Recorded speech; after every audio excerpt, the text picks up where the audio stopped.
All right, welcome back. Now it's time to bring in Ken Rice to find out what's coming up on KDKA News at 11. Ken? Hey, Rich, tonight raging flames at a well-known dairy farm in Beaver County. We'll show you what happened there. We're also following breaking news, a stabbing in the city, plus the newest details on the mass shootings in Maine. All coming up on KDKA TV News at 11. Rich. All right, thanks a lot, Ken. See you in a couple minutes. Chris, I wanted to read this tweet before we talk a little bit about the Steelers.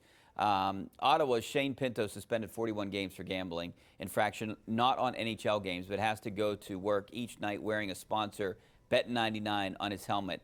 Ironic. That's from Sean Kramer.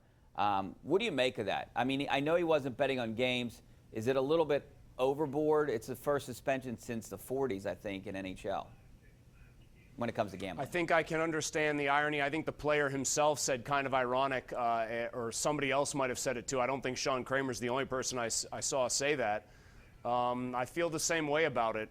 If he wasn't betting on NHL games, I'm sure there are people out there who are going to say, well, here are the rules and he broke them and he's not allowed to do it. But he wasn't betting on hockey games. That's the sport he plays. He was doing what a lot of the rest of us do every single night on games that his team plays sometimes.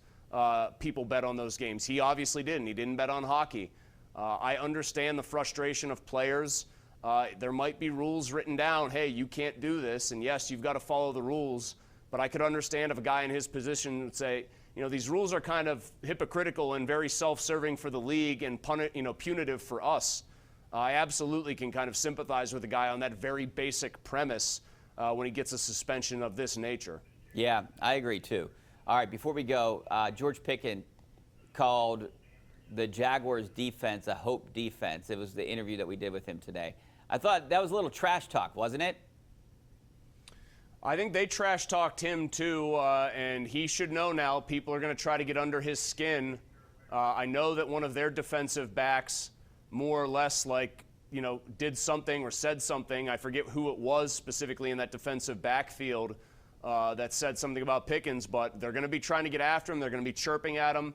It's the 31st ranked defense in the league in terms of pass yards given up, but it's PFF's #1 coverage graded secondary. They take a lot of chances, but they get a lot of picks. Very interesting to see what kind of strategy the Steelers pursue in this one. Yeah, they have a ton of turnovers.